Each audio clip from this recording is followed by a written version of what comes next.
Ok, bienvenue à tous, bienvenue sur le podcast Sport Santé Nutrition. Je m'appelle Médéric, je suis coach sportif et tous les dimanches je te permets de te remettre en forme et de te transformer physiquement tout en prenant soin de ta santé grâce au sport et à la nutrition. Et aujourd'hui on va avoir un épisode nutrition puisque je vais t'expliquer un petit peu les alternatives qu'il y a à toutes les boissons sucrées. Donc je vais te donner dans cet épisode 6 boissons 0 calories ou presque pour garder la forme et surtout avoir des super alternatives pour prendre soin de sa santé. Puisque je sais très bien que c'est très facile quand on va à une terrasse de café ou quand on va justement qu'on est invité chez des amis ou qu'on reçoit à la maison de se diriger vers des boissons soit alcoolisées, soit sucrées, puisqu'elles sont bonnes en termes de goût et ça procure beaucoup de plaisir. Et du coup, je sais que c'est très facile de se diriger vers ce type de boisson-là. Donc, dans cet épisode, je vais essayer de te proposer des alternatives pour quand tu es confronté à ce type justement de problématique, pouvoir avoir des alternatives qui te fassent plaisir, mais qui soient quand même 0 calories pour prendre soin de ta santé, de ta ligne, etc., etc. Mais avant que je te présente les 6 boissons que j'ai envie de te présenter aujourd'hui, il faut que je te parle un petit peu des calories vides. Les calories vides, tu as forcément déjà entendu ce terme, mais tu sais pas forcément ce que c'est. En fait, c'est des aliments ou des boissons qui contiennent très peu de nutriments et qui contiennent beaucoup d'énergie. Et le problème de ces boissons ou aliments, c'est qu'elles sont pas rassasiantes. C'est-à-dire que tu vas le prendre, ça va t'apporter une certaine source de calories, mais tu vas pas forcément manger moins le repas après, puisque cette énergie malheureusement va être hyper vite digérée et du coup ça va juste te faire un boost de calories, mais tu vas pas manger moins avant, tu vas manger autant voire même plus puisque le sucre appelle le sucre et forcément c'est quelque chose qui est pas du tout bon, soit pour garder la forme, soit pour garder la ligne, en tout cas c'est pas du tout bon. En fait ce qui va se passer c'est que l'énergie contenue dans ces boissons si tu fais rien, si tu es tranquillement posé par exemple à une terrasse de café, eh bien cette énergie elle va directement aller dans ton sang et comme elle va pas être utilisée puisque c'est des sucres, eh bien elle va être stockée directement. Petit bémol, quand tu es par exemple que tu prends un soda ou quelque chose comme ça alors que tu es en plein effort ou après un effort, là c'est complètement différent puisque du coup tes stocks d'énergie sont vides et du coup l'énergie que tu vas prendre sous forme de boisson par exemple pendant l'effort, eh bien va tout de suite alimenter les muscles puisqu'il y a des réserves de sucre à l'intérieur des muscles qui ont été vidées par l'effort que tu es en train de fournir. Mais ça c'est valable uniquement quand tu es en plein effort. Si tu n'es pas en plein effort, eh bien cette énergie, vu que tes réserves à l'intérieur de tes muscles vont être complètement pleines et qu'en plus tu n'es pas en train de produire de mouvement puisque tu es assis sur une terrasse de café, eh bien cette énergie va être directement stockée. Et ça c'est à tout prix ce qu'on veut éviter puisque ce genre de calories vides apporte un total calorique non négligeable à ton total calorique de la journée. Et c'est bien souvent ça qui fait pencher la balance calorique du mauvais côté. À savoir que du coup tes apports vont être supérieurs à tes dépenses. Donc c'est vraiment pas quelque chose de négligeable quand on parle de soda, quand on parle par exemple d'alcool, etc.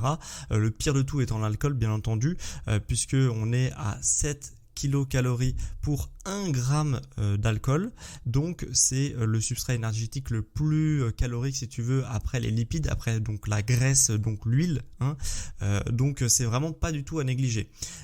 Les calories vides un peu moins pires mais qui restent quand même catastrophiques, c'est tout ce qui est soda et jus de fruits.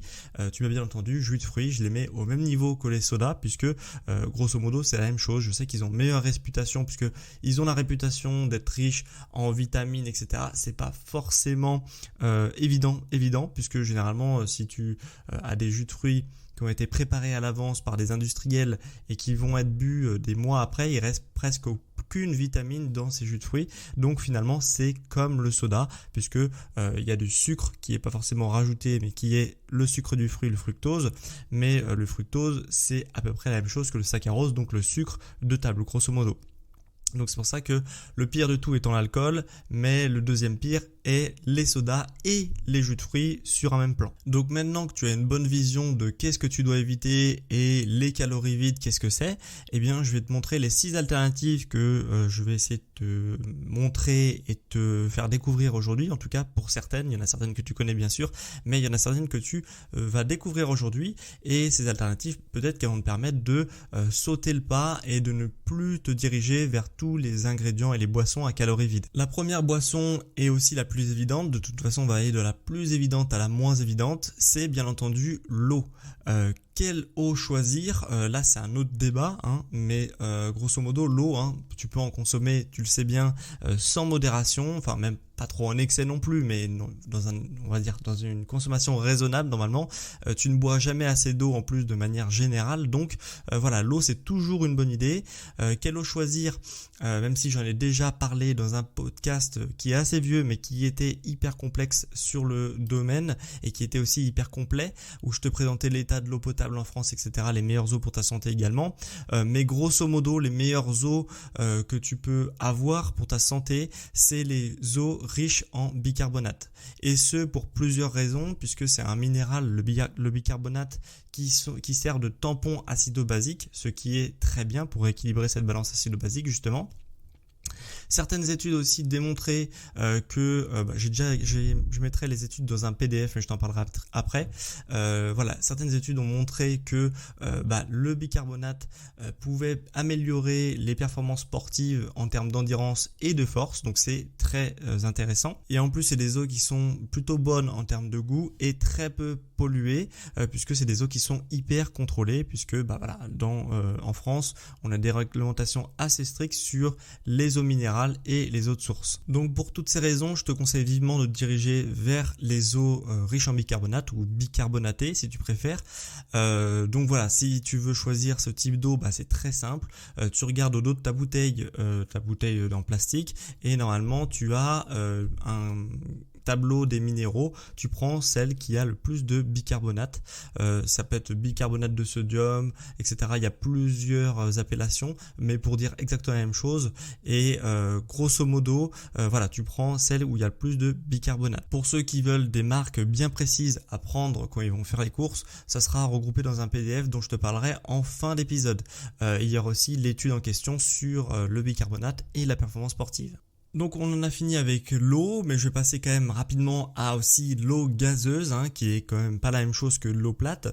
Et l'eau gazeuse, je te la conseillerais aussi comme alternative, bien que ça te paraisse évident, mais en tout cas c'est une très bonne alternative aux boissons gazeuses, au sucre et au soda. Puisque en fait généralement je me suis rendu compte que certaines personnes étaient accros au soda par exemple, parce que elles étaient aussi accros au gaz, donc au CO2 qu'il y a à l'intérieur de ces boissons-là. Donc c'est pour ça que si tu as comme ça une addiction un petit peu aux boissons gazeuses, l'eau gazeuse est une très bonne alternative. Alors il n'y aura pas la dopamine déclenchée par justement l'appel du sucre, mais il y aura quand même tout un tas de choses qui est assez intéressant, notamment le CO2 contenu dans ces boissons gazeuses. Donc l'eau gazeuse, c'est une bonne eau en soi qui en plus est assez agréable à boire de par l'aspect gaz quand on a l'habitude des bulles, etc. Donc je te la conseillerais vraiment. Le seul truc avec les boissons gazeuses pour lequel elles ont une mauvaise réputation, c'est le sel qu'il y a dans justement les boissons gazeuses. De manière générale, c'est relativement négligeable le sel dedans, mais pour les personnes qui souffrent par exemple d'hypertension ou des choses comme ça, je conseillerais pas forcément ce type de boisson, ou alors il faudrait trouver une eau gazeuse avec peu de sel dedans. Ce qui est pas forcément évident, mais ce qui peut se trouver, je connais pas forcément l'état de toutes les marques qui existent sur le domaine. Et le petit plus, si par exemple c'est sur une terrasse de café qui fait chaud, etc., et que t'as pas envie de prendre de soda, ou que tu veux justement tester autre chose, eh bien tu peux aussi rajouter par exemple un agrume, une rondelle de citron ou un truc d'orange ou un truc comme ça, et ça te donne vraiment une eau aromatisée qui est super agréable à boire, et en plus si elle est gazeuse, t'as vraiment l'impression d'avoir un soda. Donc je t'invite vraiment à tester le fameux Perrier Rondelle par exemple, parce que c'est une super alternative et on a vraiment l'impression de boire quelque chose de différent que de l'eau plate, quoi. Troisième boisson que je voulais te présenter aujourd'hui également très connu, mais sous certaines formes ça peut être moins connu. C'est le thé. Le thé, il y a énormément de vertus au thé, à boire du thé, etc. Ça hydrate vraiment super bien. Il y a qu'à voir dans les pays du Maghreb où il fait très chaud, ce qui est très populaire comme boisson, c'est le thé à la menthe, puisque c'est hyper désaltérant. Toutes les boissons chaudes sont plus désaltérantes bizarrement que les boissons froides, donc, et même glacées. Donc voilà, ça hydrate super bien, c'est bon en termes de goût, mais par contre le thé, il faut prendre de la qualité. Malheureusement, le thé en sachet, les petits sachets en papier là, tu vois très bien de quoi je parle. Généralement, c'est pas des arômes très puissants dedans, c'est pas forcément des trucs de très bonne qualité. Donc le thé, il faut vraiment pas hésiter à mettre un petit peu le prix dessus, malheureusement, parce que si tu veux prendre du plaisir avec une boisson et justement remplacer d'autres boissons qui de base te fait plus plaisir, eh bien il faut que tu prennes du plaisir avec tes nouvelles boissons, tes alternatives. Et pour ça, le thé, il faut mettre quand même le prix, parce que sinon tu auras des arômes synthétiques et ça va pas être hyper incroyable. Donc il faut mettre le prix sur le thé, mais c'est très bien. Et en plus de ça, quand il fait chaud, etc., je sais qu'on n'a pas forcément envie d'avoir des boissons chaudes qui nous donnent encore plus chaud, en tout cas c'est une impression. Eh bien, ce que tu peux faire avec le thé, c'est qu'il y a des thés spécialement infusés à froid, et c'est vraiment très bien, puisque du coup tu peux faire des thés glacés. Donc c'est super aussi pour l'été d'avoir ce type d'alternative, puisque les thés glacés avec un petit soit une petite chose, un agrume rajouté en plus, on a vraiment l'impression d'avoir une boisson qui procure beaucoup de plaisir et avec des choses autres que juste une infusion. Donc le thé et l'infusion, c'est deux trucs qui sont super bien, que tu peux prendre chaud en hiver par exemple et glacé en été, et tu auras vraiment une super alternative. Quatrième alternative très populaire, encore une fois, que je veux te présenter aujourd'hui, c'est le café. Alors bien entendu, j'ai pas inventé l'eau chaude, le café c'est quelque chose de très très très populaire, donc je vais pas m'étendre plus que ça dessus, mais sache que le café consommé avec modération, c'est plutôt bon pour la santé. Il n'y a pas forcément de contre-indication à boire du café, donc le café c'est un super atout pour avoir une alternative 0 calories. Et je vais insister là-dessus puisque généralement, par exemple au petit déjeuner, je sais qu'il y en a encore, et je sais parce que je coach des personnes en nutrition au quotidien, et justement je peux être encore surpris que des personnes prennent du jus de fruits au petit déjeuner, pensant bien faire en plus. Donc sache que le jus de fruits au petit déjeuner, c'est vraiment une bombe calorique que je conseille pas du tout. Ça te fait un pic de sucre dès le début de ta journée, c'est une des pires manières de se réveiller, donc je te conseillerais pas du tout de prendre du jus de fruits le matin. Et le café pour ça c'est parfait, puisque quand on a un peu l'habitude du goût du café, alors je sais que certains n'aiment pas forcément, puisque c'est une habitude à prendre, c'est un petit peu comme tous les trucs particuliers comme ça, il faut en boire pour apprécier, et plus on en boit plus on apprécie, mais en tout cas c'est une bien meilleure alternative, crois-moi, le café le matin que le jus de fruits le matin, même si le café il faut pas en abuser, puisque au-delà de 4 tasses par jour, ça commence à être un peu néfaste. Donc si on en prend 10, c'est très néfaste. Là, je suis entièrement d'accord. Mais le café pris à très petite dose, 1, 2, 3 tasses par jour le matin par exemple, c'est très bien, ça réveille, et en plus c'est 0 calories, donc c'est bien mieux que du jus de fruits qui va épuiser ton pancréas dès le matin. Et en dernière alternative, en 5e et 6e alternative, je vais te présenter deux boissons un peu moins populaires mais qui sont aussi très bonnes pour la santé puisqu'ils sont presque à 0 calories. C'est le kéfir, donc c'est issu de la fermentation du lait, et le kombucha qui est issu de la fermentation du thé, je crois. Donc c'est deux boissons qui demandent de la fermentation, donc qui demandent de la préparation également. Alors tu peux les acheter aussi tout fait, mais moi ce que je te conseille vraiment, c'est d'acheter les choses de base pour pouvoir le faire toi-même. Ça te coûtera moins cher, et en plus de ça, c'est relativement simple à préparer, et du coup tu peux le faire au goût que tu veux. Donc c'est plutôt pas mal, et avec la dose que tu veux. Donc voilà, c'est plutôt pas mal. Je te conseille de te diriger vers le kombucha, et le kéfir, puisque c'est deux boissons très bien qui sont issues de la fermentation. Qui dit fermentation dit bactéries, qui dit bactéries dit peut-être, pas tout le temps, mais souvent c'est des boissons probiotiques, donc c'est super, puisque tout ce qui est boisson probiotique, que ce soit le kéfir ou le kombucha, eh bien ça permet justement de nourrir ta flore intestinale, de nourrir ton microbiote intestinal, et du coup c'est très bien puisque le microbiote intestinal, si tu as des bonnes bactéries dedans, eh bien ça permet vraiment de prendre soin de ta santé. Donc c'est vraiment quelque chose à ne pas du tout négliger, et du coup voilà, je te conseille vraiment de te diriger vers ces deux boissons. Ces deux boissons sont du coup gazeuses, parce qu'il y a une fermentation, il y a du gaz qui va être rejeté de par la transformation physique et la fermentation qu'il y a à l'intérieur de ces boissons.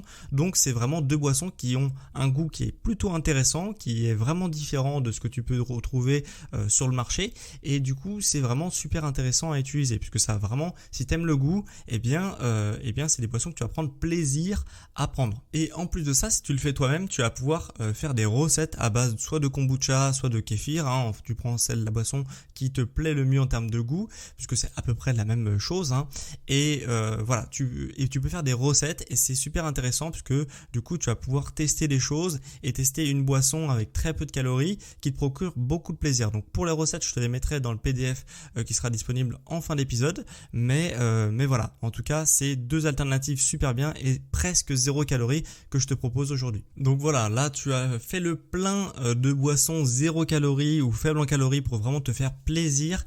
Donc maintenant il y a un choix qui s'offre à toi. Si tu n'es pas actuellement satisfait de ton physique et que tu consommes beaucoup de boissons sucrées, sache que c'est généralement pour ça que tu as du mal à stabiliser ton physique et à perdre du poids, même si c'est ton objectif.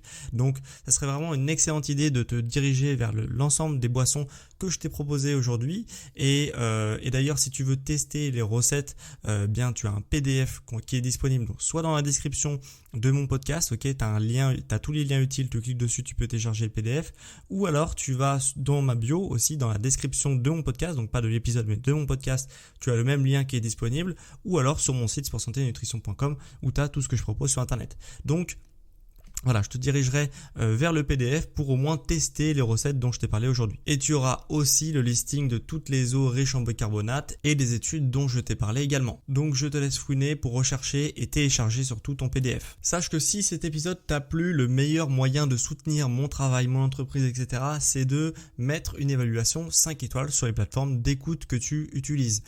Donc si tu m'écoutes depuis Spotify ou Apple Podcast, tu peux mettre une évaluation 5 étoiles, ça m'aide énormément. Si tu m'écoutes depuis Apple Podcast, tu peux aussi écrire un avis que je lirai la semaine prochaine, dans l'épisode de la semaine prochaine. Comme d'ailleurs Brie PQT qui m'a mis bonjour, je me mets tout juste à écouter des podcasts et je trouve ça super intéressant. J'aime beaucoup ta playlist et en tout cas je continuerai à t'écouter. Merci beaucoup. Merci surtout à toi Brie PQT pour justement ton gentil avis sur Apple Podcast. Et pour ceux qui m'écoutent depuis Spotify, tu peux aussi participer au podcast en répondant à la question de la semaine dans l'onglet adéquate.